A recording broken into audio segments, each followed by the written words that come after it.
Baik, paham bidan? Nah, mencuci najis ada berapa macam? Baik, kita lanjut yang ketiga. Yang pertama tadi apa? Mencuci 7 kali disertai tanah. Yang kedua pakai air tanpa tanah. Nah, ini ada 3 macam. Ada yang cukup dilumuri dengan air, ada yang cukup dicuci 1 kali pakai air, ada yang harus 7 kali. Ada yang harus 7 kali. Nah, yang harus 7 kali ini najis yang selain anjing, selain babi, selain kincing anak bayi laki-laki. Artinya kalau tainya tetap wajib dicuci 7 kali. Paham ya? Nah, kincingnya saja yang cukup untuk dilumuri pakai air. Kemudian najis yang ada di atas tanah. Najis yang di tanah itu cukup dibasuh atau disiram pakai air 1 kali. Selain itu 7 kali. Paham di sini ya? 7 kali. Kemudian yang ketiga, thalathu masahatin fil istijmari faqat. Macam yang ketiga, 3 kali usapan. 3 kali usapan tanpa air. Ini 3 kali usapan tanpa air. Fil istijmari faqat. Ini berlaku pada istijmar. Apa itu istijmar? Siapa yang tahu? Ilham? Apa istijmar, Ilham? Cebok pakai batu. Istijmar cebok pakai batu. Atau yang sejenis dengan batu. Seperti apa? Tisu bisa menggantikan batu. Tidak ada air, atau walaupun sebenarnya ada air, antum pengen praktis pakai batu cebok, habis pipis pakai batu. Tapi wajib 3 kali, 3 usapan. 1, ambil batu lagi 1, 2, 3. Sudah.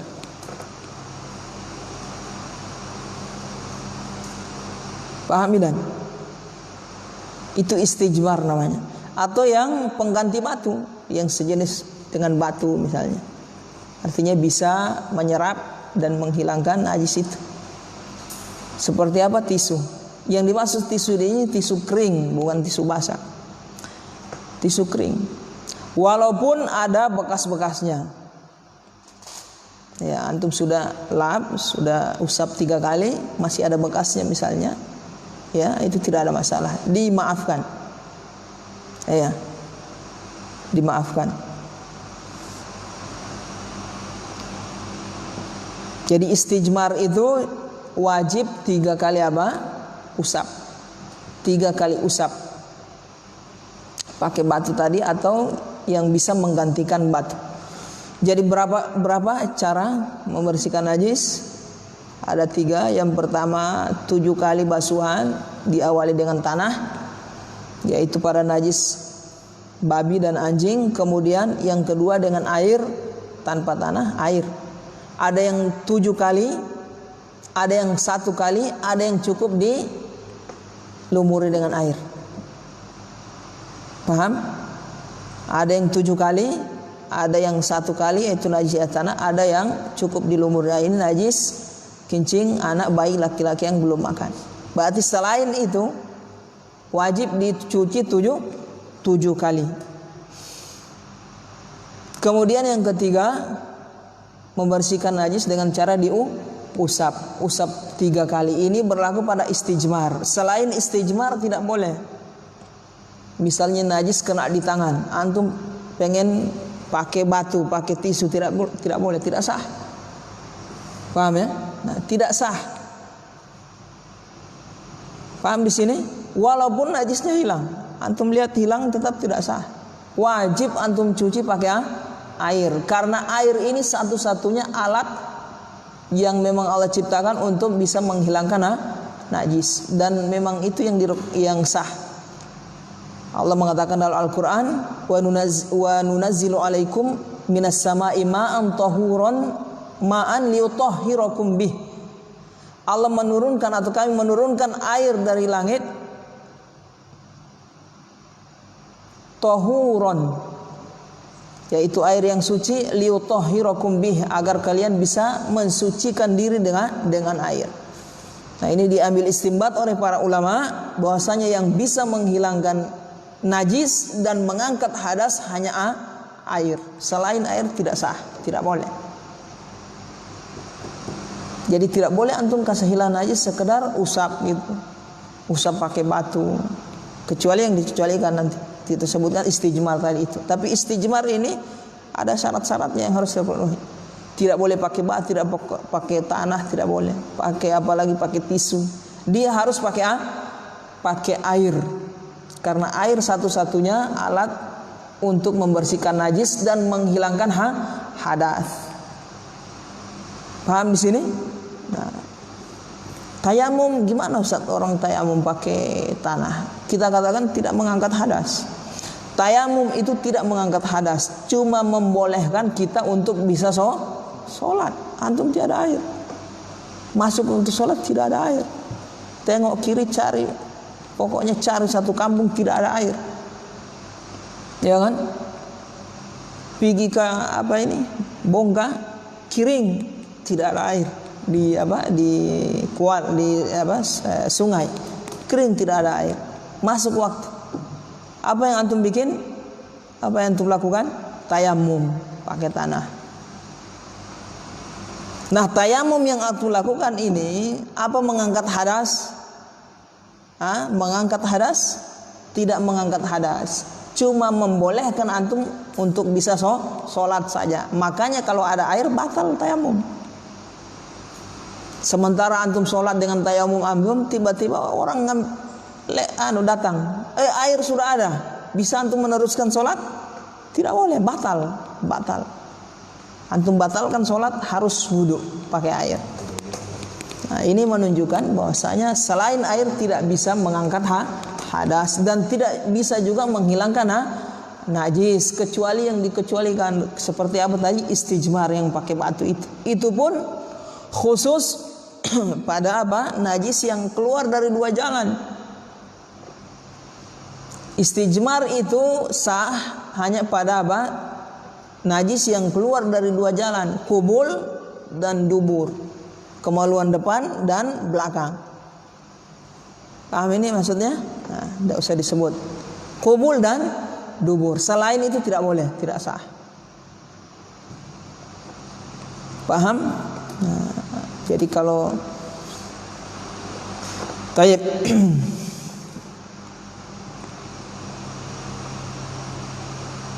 ada pertanyaan? Malik, ayo, sehat Malik?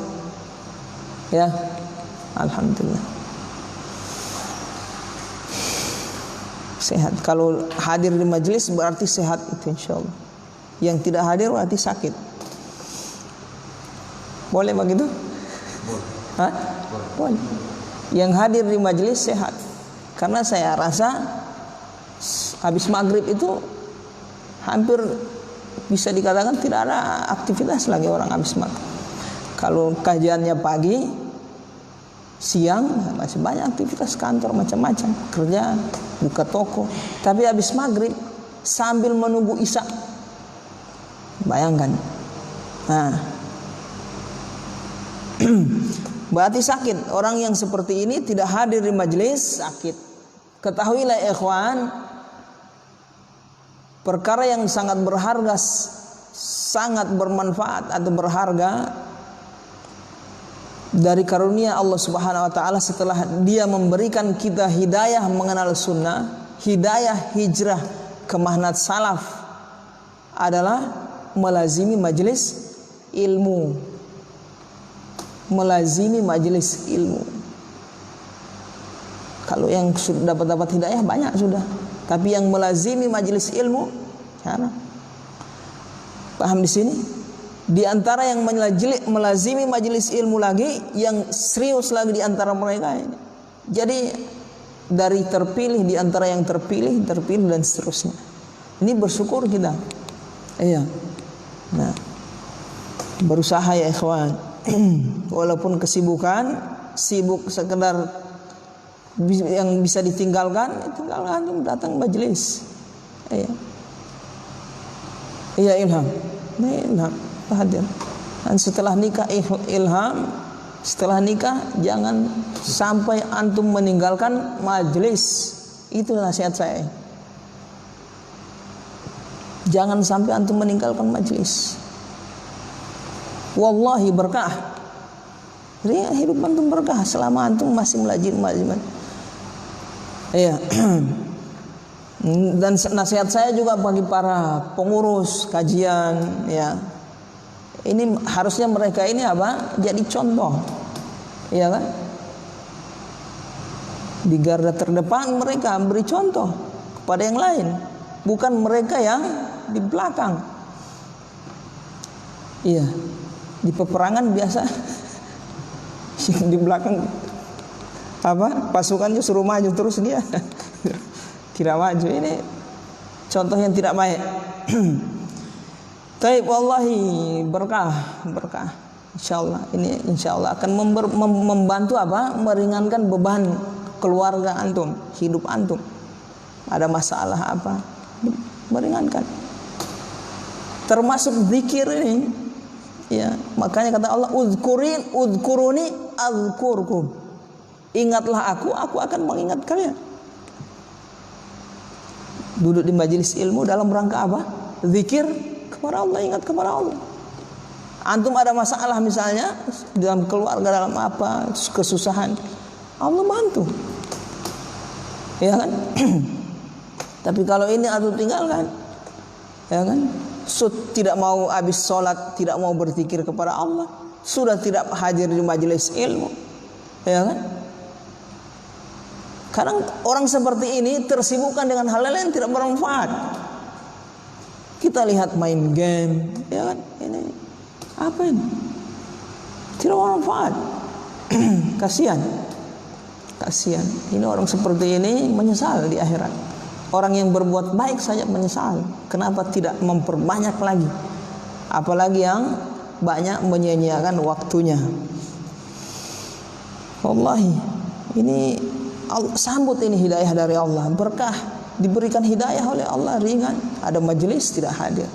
Bayangkan dulu kita berharap ada majelis di daerah kita. Setelah ada majelis, kemana? Kan kasihan. Ya kan, sebelum Allah cabut nikmat ini, nah, antum gimana? Taib. Wadhkuru ni'matallahi 'alaikum, kata Allah mengatakan dalam Al-Qur'an, ingatlah nikmat yang telah Allah karuniakan kepada kalian. Kalau kalian ingat, hayati, renungi, insyaallah akan membuat kalian mensyukuri nikmat tersebut. Taib. Lewat pembahasan tentang najis, kita masuk pembahasan tentang azan. Yang kita bahas salat ini. Al-adzan syurutus sihah. Yang kita akan bahas dalam pembahasan azan ini ada dua garis besar. Yang pertama tentang azan itu sendiri, syarat sahnya, sunnah-sunnahnya. Yang kedua tentang muadzin, orang yang muadzin, tahu orang yang azan. Apa syarat yang terpenuhi sehingga sah azannya atau sunnah di afdol dia azan. Paham di sini ikhwan? Nah, yang pertama tentang azan itu sendiri. Syurutus sihah, syarat sah. Kalau tidak terpenuhi tidak sah berazan. Yang pertama niat. Niat untuk azan, niat untuk masuk waktu dia azan. Jadi kalau maksudnya bagaimana bisa tergambarkan orang azan tanpa niat? Misalnya dia sekedar latihan misalnya. Masuk waktu zuhur, pengen ngetes suaranya, azan Allah pakai mic lagi Allah, tapi niatnya latihan. Paham? Azan sampai selesai. Setelah selesai azan baru dia berpikir, kenapa azan tadi saya tidak hitung saja azan masuk waktu. Sah di sini? Tidak sah karena waktu dia azan yang tadi bukan niat azan, tapi niat cuma latihan. Itu maksudnya niat. Harus niat.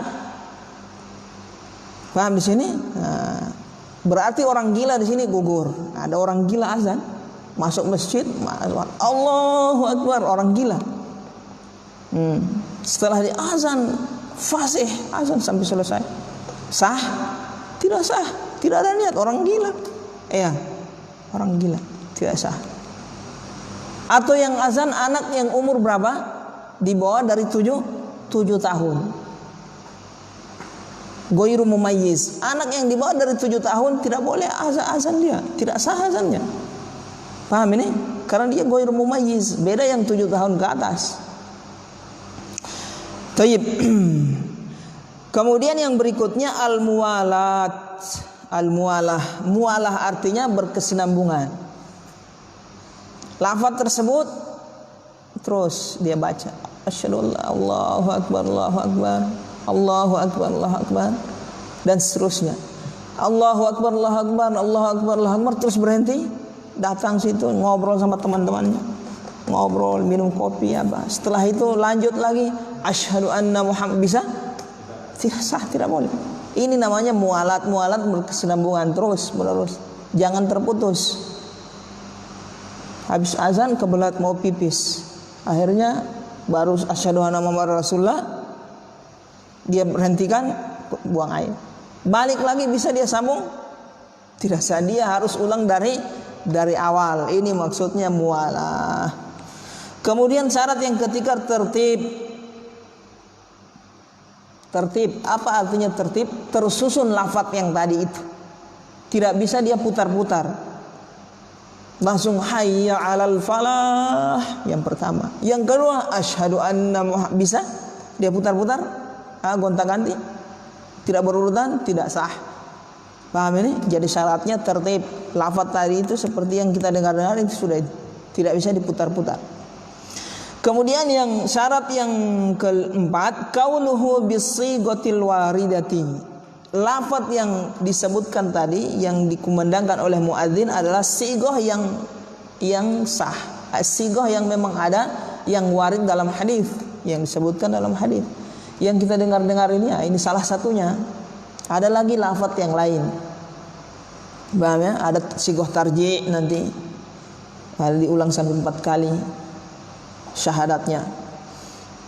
Nanti insya Allah sampai pada pembahasan azan yang kitab yang lebih ini, yang lebih luas. Kemudian syarat yang berikutnya dukhulul waqti illal fajra fayasihu ba'da nisfil lail.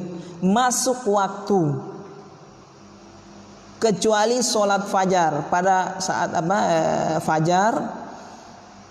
Fayasihu ba'da nisfil lail, sah walaupun belum sampai masuk waktu subuh.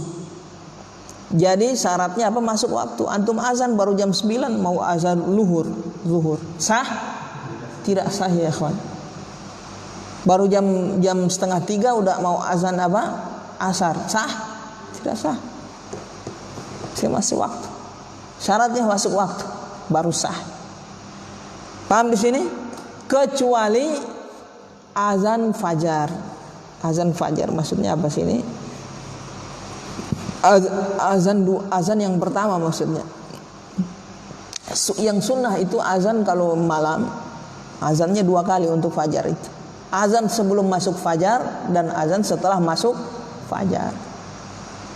Nah, Rasulullah SAW memiliki 2 muadzin. Siapa yang pertama? Bilal. Yang kedua Abdullah ibnu Maktum, ibnu Ummi Maktum. Itu buta.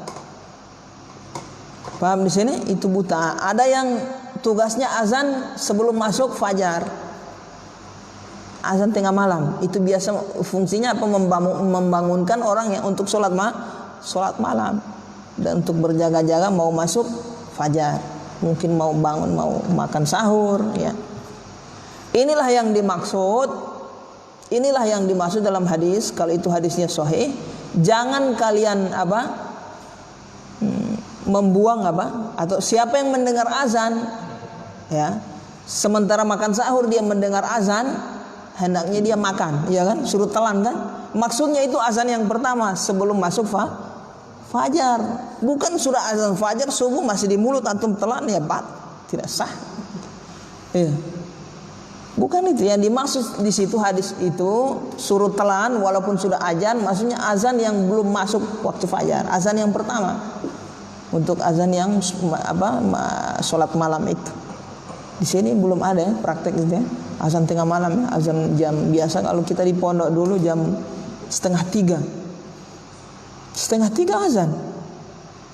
Amalkan sunnah kan. Tiada, orang-orang kampung kan sering dengar kan. Ya. Di sini kan orang Bagiring Batu. Ajaran baru lagi padahal ini sunnah ya.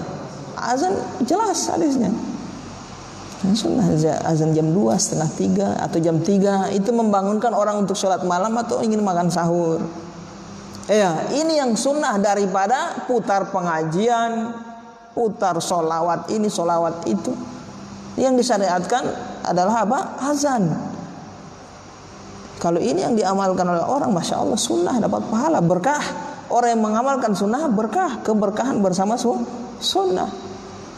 Nah, kegelapan bersama bid'ah dan menyelisih sunnah, ini hati-hati. Tayyib, paham di sini ikhwan? Nah, itu syarat. Ada berapa tadi syarat? 5. Niat berkesinambungan, tidak boleh putus. Kemudian tertib, kemudian bacaan yang azannya itu sigohnya sigoh yang ada dalam hadis, tidak boleh dirubah-rubah kayak sigohnya model-model orang Syiah itu. Wa asyhadu anna aliya nabiyya waliyullah itu. Kemudian yang kelima apa? Masuk waktu kecuali fajar. Azan yang pertama walaupun belum masuk waktu fajar subuh tetap sah. Azan yang pertama. Itu saja. Paham ini? Ada lagi yang menambahkan azan apa? Jumat azan yang pertama. Jumat kan 2 kali azan toh. Itu Utsman bin Affan. Tayyib. Tiada pertanyaan? Baca pertanyaannya.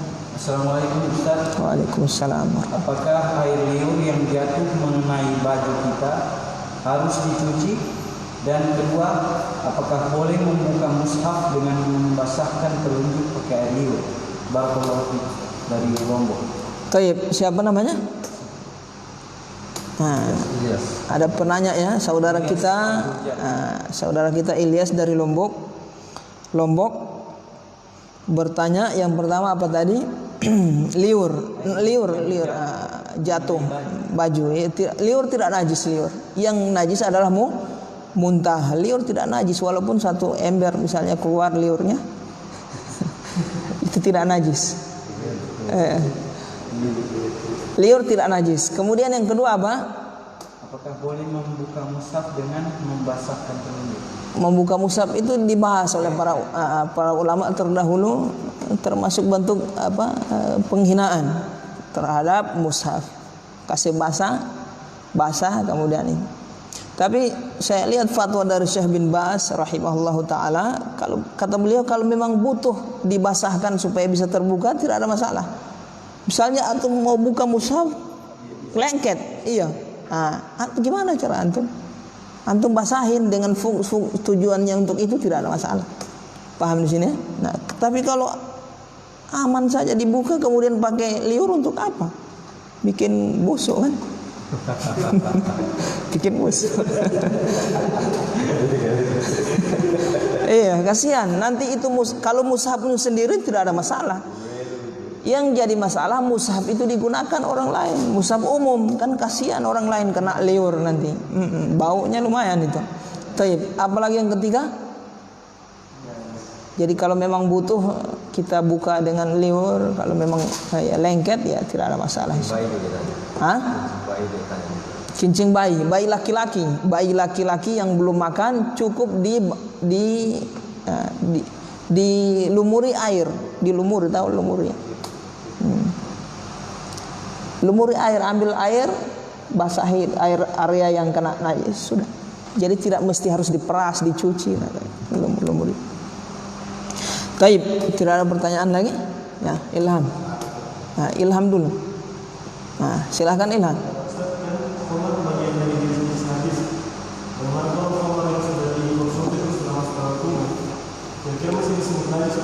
Apa itu? Sudah masuk dalam tubuh itu. Masuk. Sesuatu yang kalau di dalam tubuh kita ya tidak ada hukum. Nanti kalau seperti itu nanti tai kan ada di feses kan ada najis masih dalam tubuh kan. Kalau dia keluar baru wajib untuk dibersihkan. Selama masih di dalam darah juga kan najis, masih mengalir, dia aktif sana ke sini ya, tidak wajib kita bersihkan. Kita cuci darah mati kita. Iyalah. Jadi wajib itu kalau dia keluar. Kincing wajib dicuci kalau dia keluar dari tempatnya, keluar di luar maksudnya. Taib. Nah,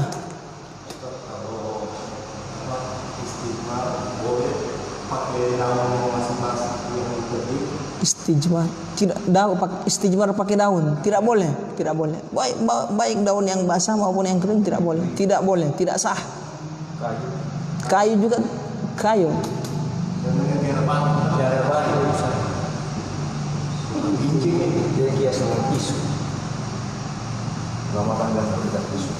Kayu menyerap tidak? Kalau kayu tersebut menyerap najisnya tidak ada masalah, bisa. Kalau daun tidak bisa, tidak menyerap itu. Ada batu tapi cuma satu Ustaz. Tapi batu agak besar, itu batu tidak Memiliki berapa sisi? Bisa. Kalau batunya agak besar, memiliki beberapa sisi.